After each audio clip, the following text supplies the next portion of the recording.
गरासिया जनजाति की नृत्य शैली है, जो गरासिया जनजाति है उसकी नृत्य शैली के बारे में क्वेश्चन बात कर रहा है, आरएस एग्जाम 2018 में पूछा गया है। तो जो गरासिया जनजाति है उसकी नृत्य जो शैली है वो है लूर। ठीक है, लूर जो नृत्य शैली है वो गरासिया जनजाति की है। बम रसिया जो नृत्य है वो कहाँ किया जाता है, भरतपुर के अंदर। तेरहताली नृत्य रामदेव जी का जो मेला लगता है, या रामदेव जी के जो अनुयायी है उनमें जो महिलाएं होती है वो तेरहताली नृत्य करती है। नेक्स्ट क्वेश्चन है, 1922 में राजपूताना में गवर्नर जनरल के एजेंट निम्न में से कौन थे। 1922 के अंदर ये राजस्थान में गवर्नर जनरल के बारे में बात कर रहा है क्वेश्चन। तो 1922 के अंदर जो राजपूताना में गवर्नर जनरल थे वो थे रॉबर्ट हॉलैंड। ठीक है, ये आपको याद रखना है, रॉबर्ट हॉलैंड। नेक्स्ट है कथन और कारण दिया हुआ है कथन। ठीक है, कथन अपन देखते हैं। राजस्थान के राज्यों ने अंग्रेजों के साथ अधीनस्थ संधियाँ की थी। ठीक है, राजस्थान के राज्यों ने अंग्रेजों के साथ अधीनस्थ संधियाँ की थी, एकदम सही बात है। कारण, उन्होंने साम्राज्यवादी शक्ति के संरक्षण की आवश्यकता थी। ठीक है, क्योंकि राजस्थान की जो भी राज्य हैं उन पर जो मराठा आक्रमण करता है उनका, और जो बाहरी विदेशी आक्रमण करता है उनका जो है खतरा मंडरा रहा था, इसलिए उन्होंने अपने संरक्षण के लिए एक साम्राज्यवादी शक्ति को चुना, और उन्होंने ये जो अंग्रेज हैं उनको अपनी साम्राज्यवादी शक्ति के रूप में चुना। ये एकदम सही है, कथन और कारण दोनों सही है। तो इसका कौन सा सही है, ए ओ आर दोनों सही है, तथा आर एक ही सही स्पष्टीकरण है, एकदम सही है। नेक्स्ट है, महाराजा तख्त सिंह मारवाड़ के राज्याभिषेक के उत्सव में कौन सा पॉलिटिकल एजेंट सम्मिलित हुआ। सबसे पहले आपको याद रखना है कि जब 1957 की क्रांति हुई थी उस समय जो मारवाड़ के शासक थे वो कौन थे, तख्त सिंह। ठीक है, तो इनका जो राज्याभिषेक हुआ था उस समय मारवाड़ के अंदर पॉलिटिकल एजेंट के बारे में पूछा गया है। तो उस समय जो मारवाड़ में पॉलिटिकल एजेंट था वो थे लुडलो। ठीक है, ये नाम आपको याद रखना है, लुडलो ऑक्टरलोनी के बारे में अपन ने पिछली क्लासों में बात की है। ठीक है, नेक्स्ट क्वेश्चन है, निम्न में से कौन सा नृत्य भीलो द्वारा होली के तीसरे दिन किया जाता है। ऐसा कौन सा नृत्य है जो भीलो द्वारा होली के तीसरे दिन किया जाता है। उस नृत्य का नाम है नेजा नृत्य, भीलो द्वारा किया जाता है, आपको याद रखना है। नेक्स्ट है, निम्न में से सर्वप्रथम किसने राजस्थान राजसी शासक वर्ग के लिए पृथक शिक्षा संस्थान की आवश्यकता पर बल दिया। जो राजस्थान के राजसी लोग हैं, मतलब अमीर जो लोग थे या जो राज परिवार से संबंध रखते थे, उनके लिए पृथक शिक्षा संस्थान की आवश्यकता पर बल किसने दिया था, वो थे कैप्टन वोल्टर। ठीक है, ये आपको याद रखना है, कैप्टन वोल्टर वो व्यक्ति थे जिन्होंने जो राजसी शासक हुए उनके लिए पृथक शिक्षा संस्थान पर बल दिया था। नेक्स्ट है, गरासियों द्वारा किया जाने वाला नृत्य है, जो गरासिया जनजाति होती है वो है, गरासिया जनजाति जो है उसके द्वारा किया जाने वाला नृत्य कौन सा है। आप सभी को पता है जो वालर नृत्य है वो गरासिया जनजाति के द्वारा किया जाता है। सिरोही के आसपास के क्षेत्रों में वालर नृत्य किया जाता है। नेक्स्ट है, प्रसिद्ध राजस्थानी गैर नृत्य में भाग लेते हैं। जो गैर नृत्य है इसके अंदर कौन भाग लेता है, केवल पुरुष, केवल महिलाएं, पुरुष एवं महिलाएं, केवल बच्चे। जो गैर नृत्य हैं इसमें कौन भाग लेता है, केवल पुरुष। ठीक है, ये इस क्वेश्चन का सही आंसर है, केवल पुरुष गैर नृत्य में भाग लेते हैं। नेक्स्ट है, ईस्ट इंडिया कंपनी का राजपूत राज्यों से सहायक संधि करने का मुख्य उद्देश्य क्या था। जो ईस्ट इंडिया कंपनी है उसने जो है राजपूत जो राज्य हैं उनसे संधि क्यों की थी, क्वेश्चन में ये पूछा गया है।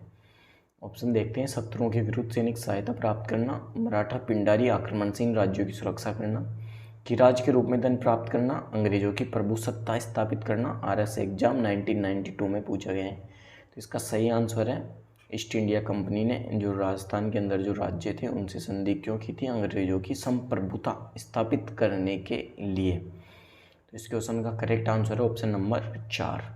अंग्रेजों ने सांबर झील के लिए नमक समझौता कब किया। तो सांबर झील के बारे में आपको पता है कि सांबर झील कहाँ स्थित है। सांबर झील जो है वो जयपुर ज़िले में स्थित है। ठीक है, जयपुर ज़िले में सांबर झील का कुछ भाग है, नागौर के अंदर भी सांबर झील का कुछ भाग पड़ता है। ठीक है, तो सांबर झील के लिए जो नमक समझौता हुआ था वो कब हुआ था, वो हुआ था 1869 के अंदर। ठीक है, ये नमक समझौता हुआ था। और जब 1869 के अंदर ये समझौता हो रहा था, नमक समझौता, उस समय सांबर झील किसके अधीन थी, मतलब सांबर झील पर किन किन का नियंत्रण था? तो जयपुर प्लस जोधपुर यहाँ के जो शासक थे उनका सांबर झील पर उस समय नियंत्रण था। उन्होंने ही इन दोनों, जो जयपुर के राजा थे राम सिंह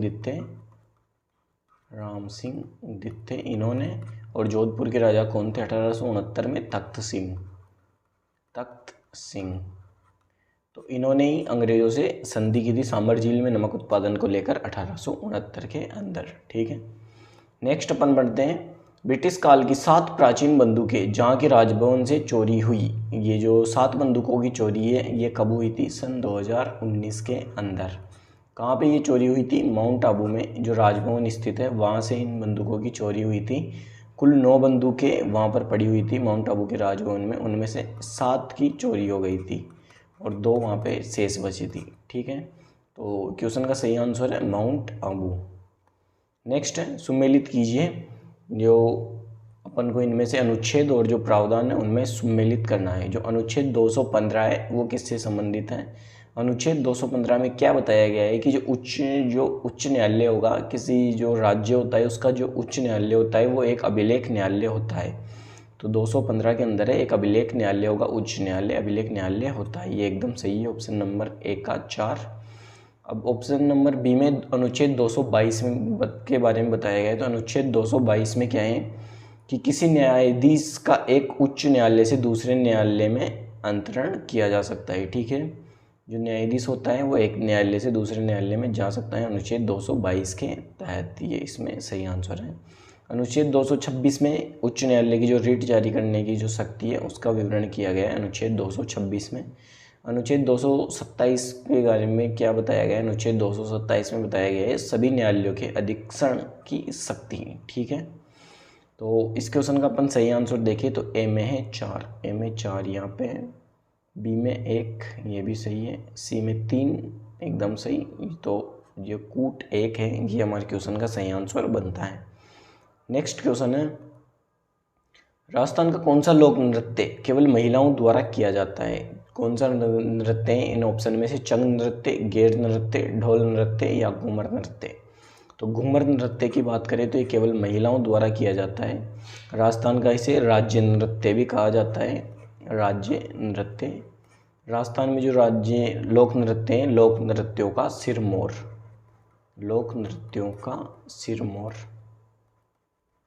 सिरमौर भी इसे कहा जाता है। ठीक है, राजस्थान राज्य की जो लोक नृत्य है उनकी आत्मा भी इसे कहा जाता है। तो घूमर नृत्य केवल महिलाओं द्वारा किया जाता है। घूमर नृत्य के 3 पार्ट होते हैं। ठीक है, घूमर नृत्य केवल महिलाओं द्वारा किया जाता है, घूमर, लूर और ये नृत्य हैं। तो ऐसे करके घूमर नृत्य के कुल 3 पार्ट होते हैं। ठीक है, चंग नृत्य शेखावटी क्षेत्र के अंदर किया जाता है, आपको याद रखना है। नेक्स्ट अपन पढ़ते हैं, निम्न में से कौन सी पर्यावरणीय समस्या रेंगती मृत्यु कहलाती है? तो रेंगती मृत्यु कौन सी पर्यावरणीय समस्याओं कहते हैं? जो मृदा का अपरदन होता है। मृदा या तो पानी में बहकर कहीं दूसरी जगह चली जाती है या उड़कर दूसरी जगह चली जाती है। तो इससे क्या है, मृदा में जो उपजाऊ की जो क्षमता है वो कम हो जाती है। तो इसे मृदा अपरदन की समस्या कहा जाता है। तो जो पर्यावरणीय समस्याएं रेंगती मृत्यु कहलाती है वो है मृदा अपरदन। राजस्थान के अंदर ये जो पर्यावरणीय समस्याएं उनमें से एक मुख्य समस्या है मृदा अपरदन।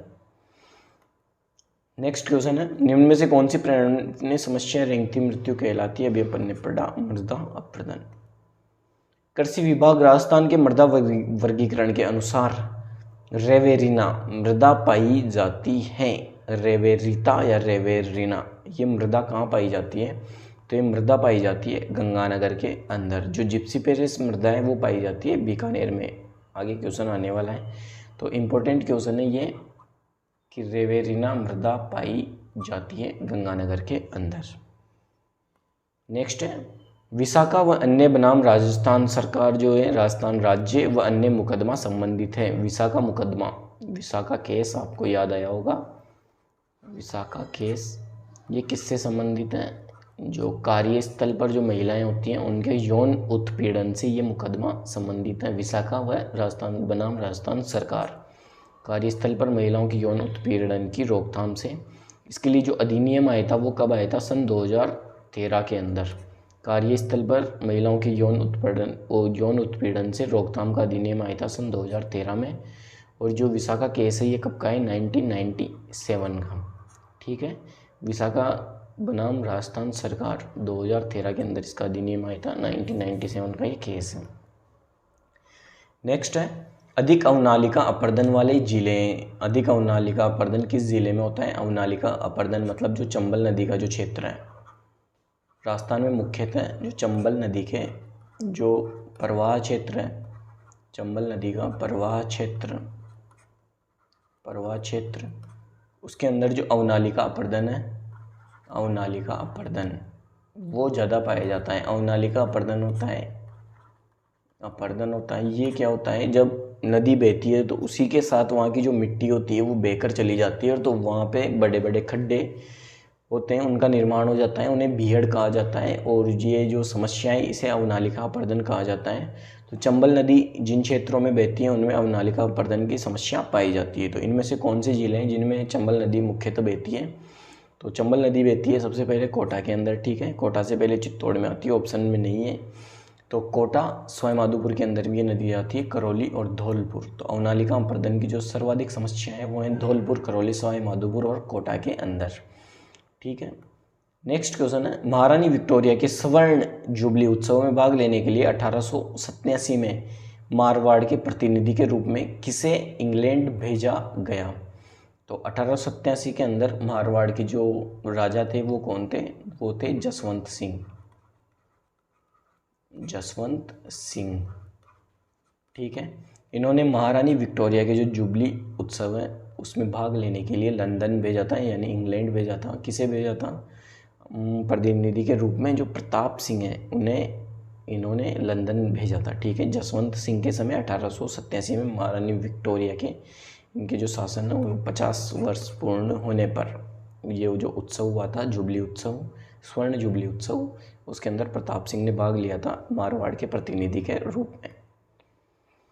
नेक्स्ट क्वेश्चन है गवर्नर जनरल बेंटिंग ने अजमेर में देसी राजाओं का दरबार कब आयोजित किया? जो गवर्नर जनरल थे भारत के, विलियम बेंटिंग, इन्होंने अजमेर के अंदर जो देसी राजा हैं उनका दरबार आयोजित किया था। कब किया था ये?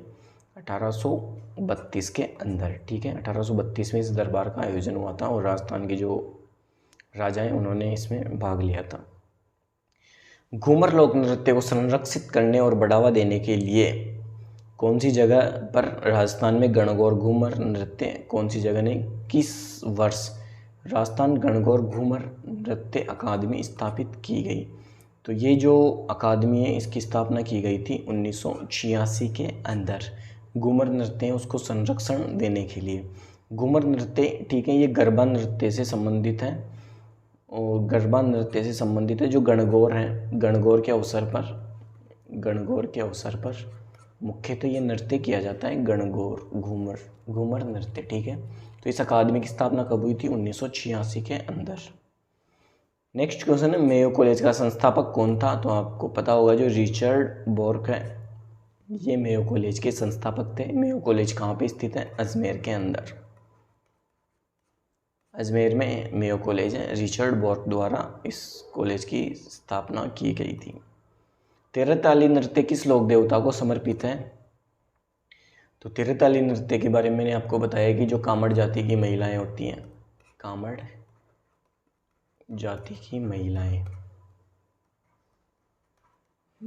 जो होती हैं उनके द्वारा तेरहताली नृत्य किया जाता है।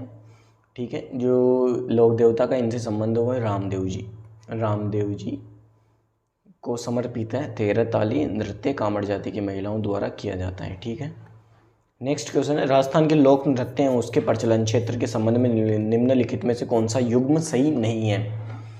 तो कौन सा नृत्य कहाँ पर फेमस है? जो गीदड़ नृत्य है वो शेखावटी क्षेत्र का है, सही है, पुरुषों के द्वारा गीदड़ नृत्य किया जाता है शेखावटी क्षेत्र में। चंग नृत्य भी शेखावटी का फेमस है। ढोल नृत्य जालोर का एकदम सही है। डांडिया नृत्य मारवाड़ का है, डांडिया नृत्य। ठीक है, जो बम रसिया नृत्य हैं ये बीकानेर, ये इसमें गलत है। बम रसिया नृत्य कहाँ का फेमस है? ये है भरतपुर का, भरतपुर।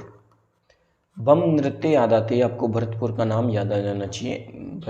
बम रसिया नृत्य हैं भरतपुर, और इसके साथ ही जो अलवर का क्षेत्र है, अलवर, वहाँ का भी ये प्रसिद्ध है बम रसिया नृत्य। इसे बम रसिया क्यों कहते हैं? यहाँ पे रसिया लगा हुआ है, जो रसिया गाना होता है वो इसके साथ गाया जाता है और फिर इसको मिलाकर बम रसिया नृत्य किया जाता है।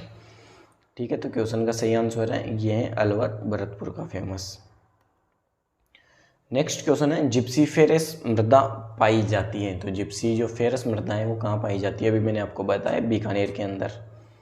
ठीक है, यहाँ पर मुख्य रूप से ये जिप्सी फेरस मृदा पाई जाती है। जो रेवेरिना है वो गंगानगर के अंदर पाई जाती है मृदा। किस तारीख को राजस्थान उच्च न्यायालय के नियम 1952 प्रभावित हुए? असिस्टेंट प्रोफेसर एग्जाम है 2021 में जो हुआ था, उसके अंदर पूछा गया है कि राजस्थान उच्च न्यायालय के नियम 1952 कब प्रभावित हुए थे? तो 1 अक्टूबर 1952 को, 1 अक्टूबर 1952 को ये नियम प्रभावी हुए थे, आपको याद रख लेना है। चंग नृत्य राजस्थान के क्षेत्र से संबंधित है। अभी मैंने आपको बताया शेखावटी क्षेत्र में चंग गीदड़ नृत्य किया जाता है, भरतपुर के अंदर बम नृत्य किया जाता है। ठीक है, राजस्थान उच्च न्यायालय के निम्नांकित न्यायाधीशों में से कौन राजस्थान सरकार में राज्य मंत्री के पद पर आसीन रहे हैं? ऐसे कौन से न्यायाधीश है जो राजस्थान सरकार में राज्य मंत्री भी रह चुके हैं या राज्य मंत्री के पद पर भी रहे हैं? उन न्यायाधीशों में से अपन को देखना है जो राजस्थान उच्च न्यायालय में रह चुके हैं। तो इनमें से हैं जस्टिस मोहम्मद यामीन, ये नहीं रहे हैं राज्य मंत्री। जस्टिस सूरज नारायण डीडवानिया, ये भी नहीं। जस्टिस फारूक जो हसन है, ये राजस्थान सरकार में राज्य मंत्री रहे हैं और उससे पहले ये न्यायाधीश के पद पर भी राजस्थान उच्च न्यायालय में कार्य कर चुके हैं। तो क्वेश्चन का सही आंसर है जस्टिस फारूक हसन। आरपीएससी जो एग्ज़ाम पूछ रही है उनमें ये राजस्थान उच्च न्यायालय के जो न्यायाधीश हैं उनमें से इम्पोर्टेंट क्वेश्चन पूछे जा रहे हैं। तो राजस्थान के जितने भी उच्च न्यायालय में न्यायाधीश रह चुके हैं अब तक, मुख्य न्यायाधीश, उनके बारे में आपको पता होना ही चाहिए, क्योंकि जो आरपीएससी हैं उनकी जो मुख्य नज़र है वो राजस्थान उच्च न्यायालय के ऊपर ही है। इनमें जो भी इनका क्रम होता है उनसे संबंधित एक क्वेश्चन पूछ रही है, ट्रेंड चल रहा है वर्तमान के अंदर आरपीएससी के द्वारा क्वेश्चन पूछने का। ठीक है, तो जस्टिस फारूक हसन है वो इसका सही आंसर है। नेक्स्ट क्वेश्चन है, राजस्थान उच्च न्यायालय के निम्नांकित न्यायाधीशों में से कौन अन्य राज्यों के उच्च न्यायालय में मुख्य न्यायमूर्ति नहीं रहा? जो दूसरे राज्य के अंदर राजस्थान के अलावा उच्च न्यायालय में मुख्य न्यायमूर्ति नहीं रहा, उनको अपन को छांटना है। तो वो है NN माथुर, ये केवल राजस्थान के उच्च न्यायालय में मुख्य न्यायाधीश रहे, इसके अलावा कहीं भी मुख्य न्यायमूर्ति नहीं रहे, NN माथुर।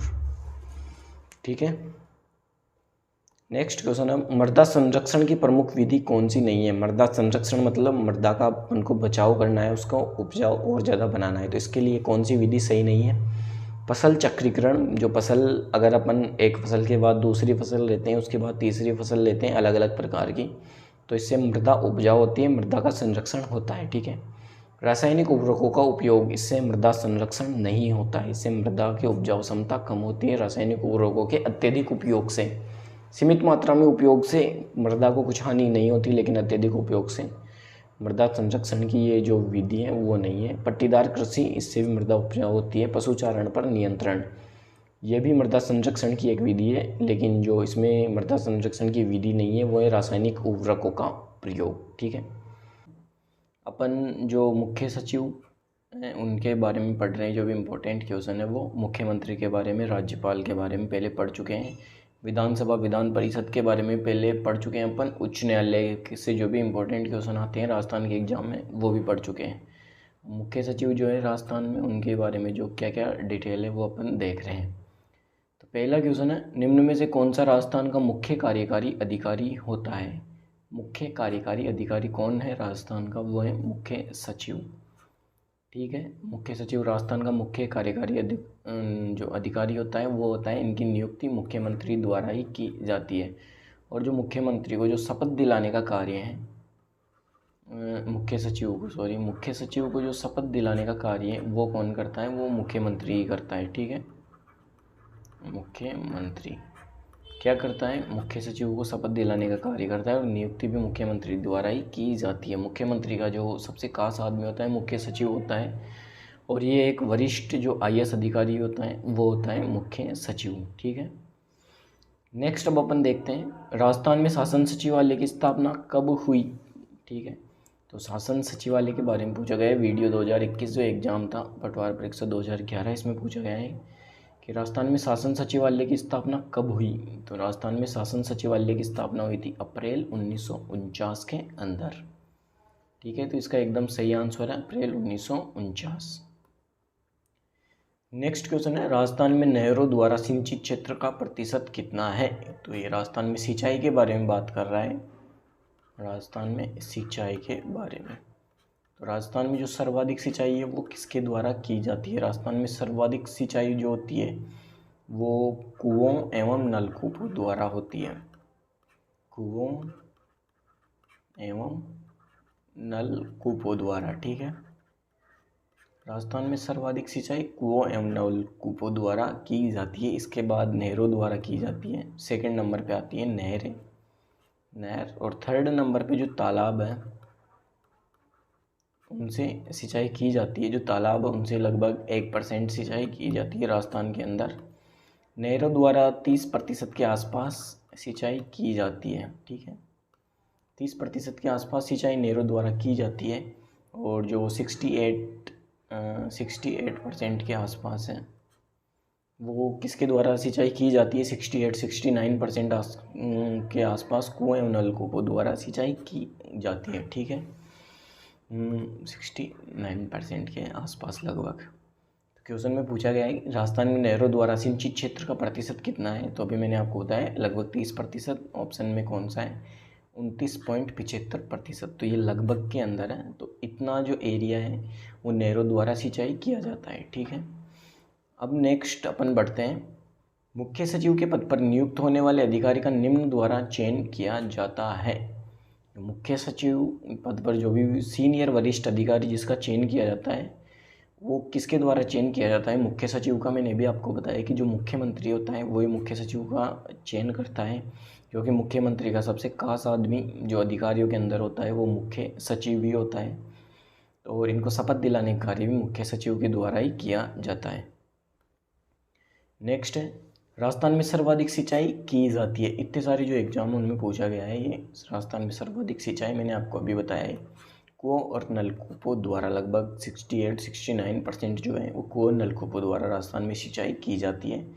नहरों द्वारा जो है वो 30% और तालाबों द्वारा 1% के आसपास। ठीक है, नेक्स्ट है अब राजस्थान राज्य सचिवालय के निम्न पदाधिकारियों पर विचार कीजिए। जो राजस्थान का राज्य सचिवालय है उनमें कौन कौन से पदाधिकारी हैं, उनमें सबसे वरिष्ठ कौन है और उनमें अवरोही क्रम क्या है। उपयुक्त पदाधिकारियों का सही अवरोही क्रम क्या है, मतलब जो उच्च पद पर होता है उनको अपन को पहले लेना है। ठीक है, तो जो सचिवालय होते हैं उनमें सबसे जो बड़ा पद होता है वो होता है मुख्य सचिव का। ठीक है, ऑप्शन के अनुसार जो सबसे बड़ा पद होता है वो मुख्य सचिव का होता है। इसके बाद अतिरिक्त मुख्य सचिव आता है, लेकिन ऑप्शन में वो नहीं है। तो ऑप्शन के हिसाब से अपन को इनमें सेलेक्ट करना है कि कौन सा पद कहाँ पे है। तो ऑप्शन में जो मुख्य सचिव है वो सबसे बड़ा पद होता है। इसके बाद जो शासन सचिव है उनका पद होता है 1-4। और कौन से ऑप्शन में 1-4-3-2, 1-4-2-3। ठीक है, एक बार और देख लेते हैं।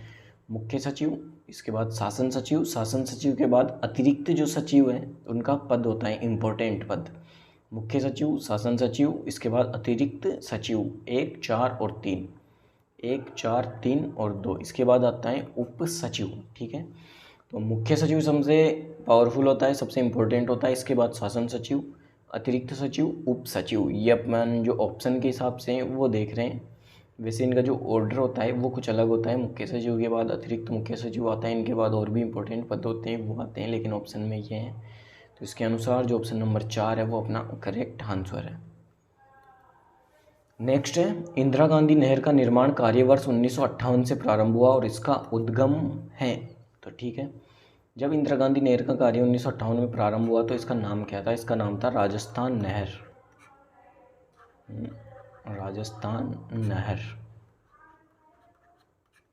इसका कार्य जब प्रारंभ हुआ तो इसका नाम क्या था, राजस्थान नहर। ठीक है, इसका उद्गम स्थल कहाँ से है, जो इंदिरा गांधी नहर है वो कहाँ से निकलती है, जो पंजाब में स्थित है हरीके बांध।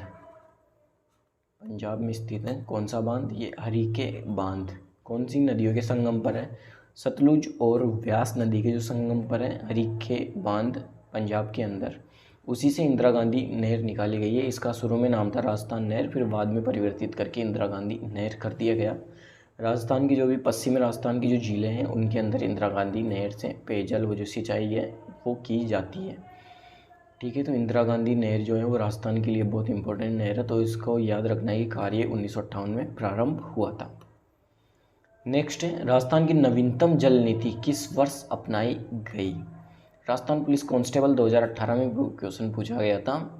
राजस्थान की जो नवीनतम जल नीति है वो कब अपनाई गई? इसका सही आंसर है 27 फरवरी 2010।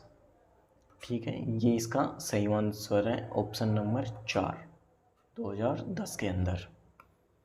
नेक्स्ट है, सुमेलित कीजिए। पीटीआई जो 3rd ग्रेड एग्जाम है 2022 में भी हुआ है कुछ महीनों पहले, उसमें अपन को देखना है कि क्या सही है क्या नहीं, सुमेलित करना है। राज्य सचिवालय में रैंक की कौन सा अधिकारी है जो क्या कार्य करता है? अभी शासन सचिव के बारे में अपन ने देखा था, तो शासन सचिव का जो कार्य होता है वो क्या होता है? जो नीति निर्माण से संबंधित कार्य होता है वो शासन सचिव का होता है। जो परियोजना अधिकारी जो होता है वो कार्यक्रम क्रियान्वयन, ये वाला भाग देखता है परियोजना अधिकारी कार्यक्रम क्रियान्वयन का। ठीक है, अनुभाग जो अधिकारी होता है वो नैतिक लिपिक कार्य करता है। अनुभाग अधिकारी का कार्य होता है लिपिक कार्य करना, और जो सहायक होता है उसके जो संपूर्ण कार्यवेक्षक है वो होता है, इसमें जो सहायक लगा होता है उसका कार्य होता है संपूर्ण कार्यवेक्षक का। ठीक है, तो कौन सा ऑप्शन सही बैठता है अपने? ऑप्शन नंबर ए में 4, ये इसमें ए में 4 है, 4 1 2 3, 4 सहायक में, इसमें बी में 1 2 3, ये एकदम सही है। ठीक है, एक बार फिर से देखते हैं। शासन सचिव, नीति निर्माण, परियोजना अधिकारी, कार्यक्रम क्रियान्वयन, अनुभाग अधिकारी, नैतिक लिपिक कार्य, और सहायक का जो कार्य होता है संपूर्ण कार्यवेक्षक। ठीक है, अब नेक्स्ट क्वेश्चन है, भारत के कुल सतही जल संसाधनों में राजस्थान का कितना प्रतिशत भाग है? तो भारत के जो भी कुल सतही जल संसाधन है उनमें राजस्थान का कितना प्रतिशत भाग है, ये क्वेश्चन में पूछा गया है। जेएन एग्ज़ाम जो सिविल डिग्री है 2022 उसमें पूछा गया था, तो इसमें जो सही आंसर है सतही जल संसाधनों में राजस्थान का जो भाग है वो है 1.16%। ठीक है, 1.16%। आपको ये याद रखना है, इम्पोर्टेंट क्वेश्चन है। ठीक है, इम्पोर्टेंट क्वेश्चन है। जो जेईएन एग्ज़ाम के लिए तैयारी कर रहा है वो देख सकता है कि 2 बार ये क्वेश्चन पूछा जा चुका है इसी के अंदर, तो आपको अच्छे से ध्यान रखना है। 1.16% सतही जो जल संसाधन है उसमें राजस्थान का भाग है।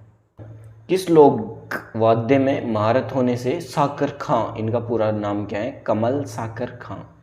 ठीक है, कमल साकर खान को 2012 में पद्मश्री से सम्मानित किया गया।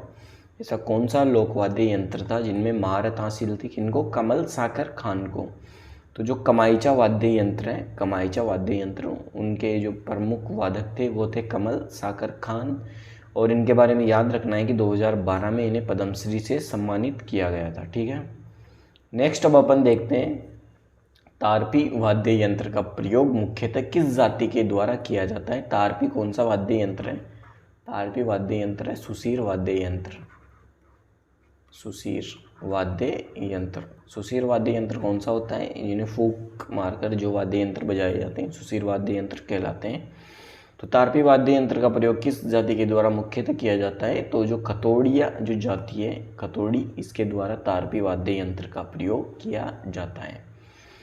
नेक्स्ट क्वेश्चन है, राजपूताना के किस राज्य के शासक ने अजमेर में लॉर्ड मेयो द्वारा आयोजित दरबार में भाग नहीं लिया? तो जो अजमेर के अंदर लॉर्ड मेयो द्वारा जो दरबार आयोजित हुआ था उसमें किस शासक ने भाग नहीं लिया? तो वो शासक थे कोटा के शासक। क्या नाम है इनका? राम सिंह दित्ते।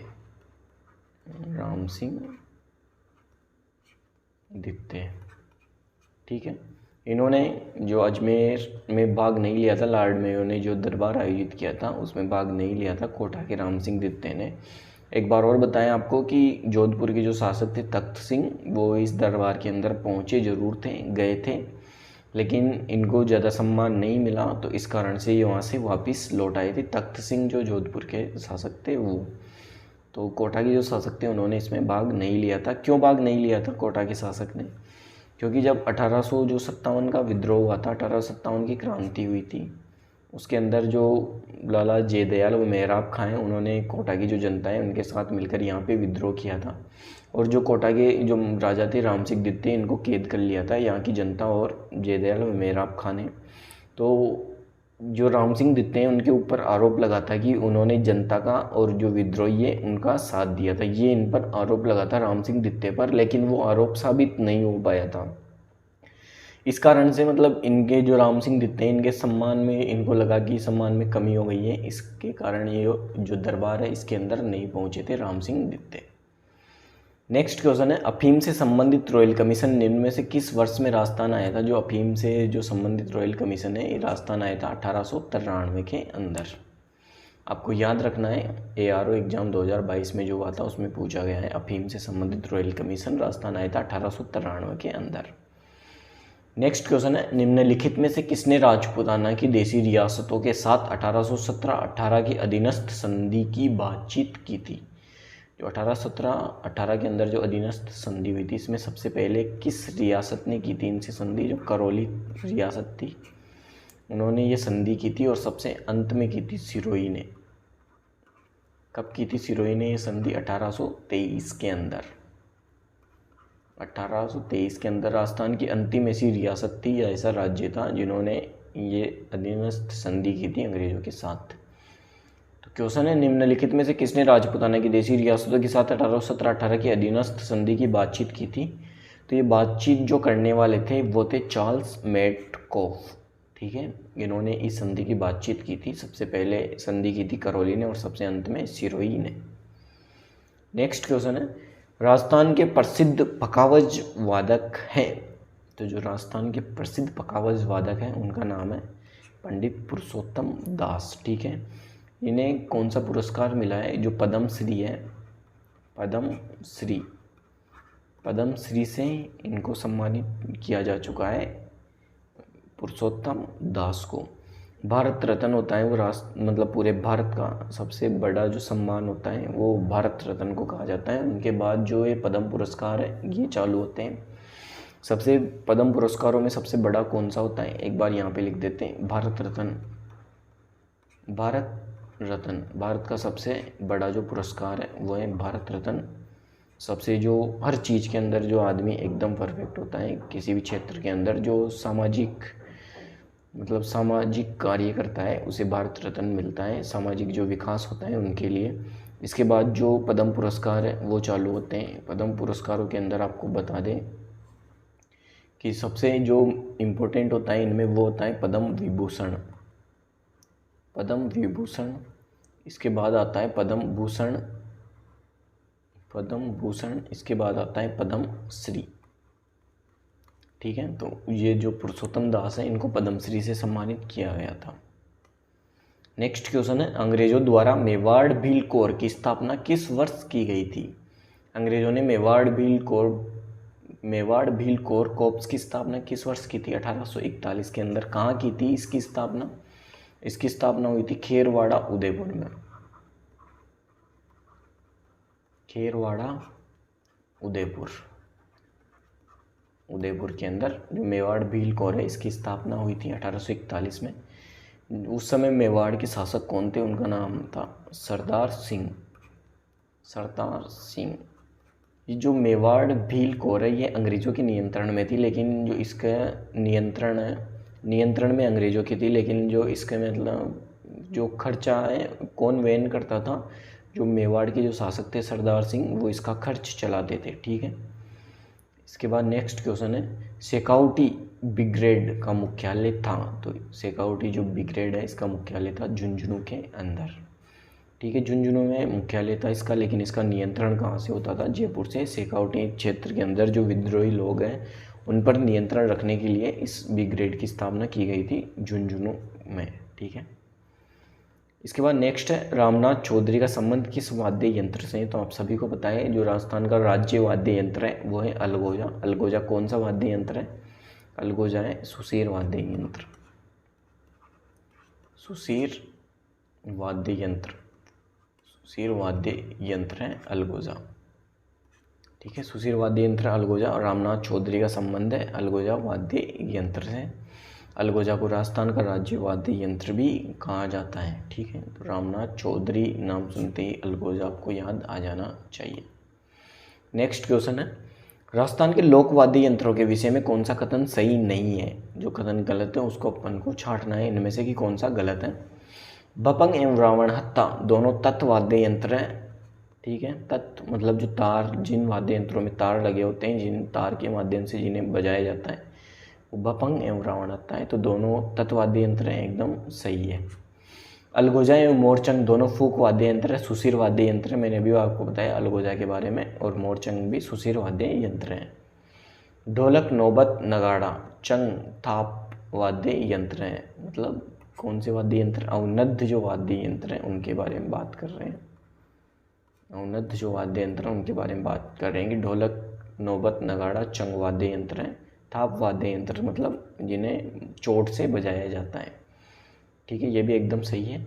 फूक वाद्य यंत्र बांकिया एवं कर्णा को मांगलिक अवसरों पर नहीं बजाया जाता, ये एकदम गलत है। जो बांकिया वाद्य यंत्र है, सुशीर वाद्य यंत्र जो है, इन्हें मांगलिक अवसरों पर बजाया जाता है। तो इसमें जो गलत है वो ऑप्शन नंबर 4।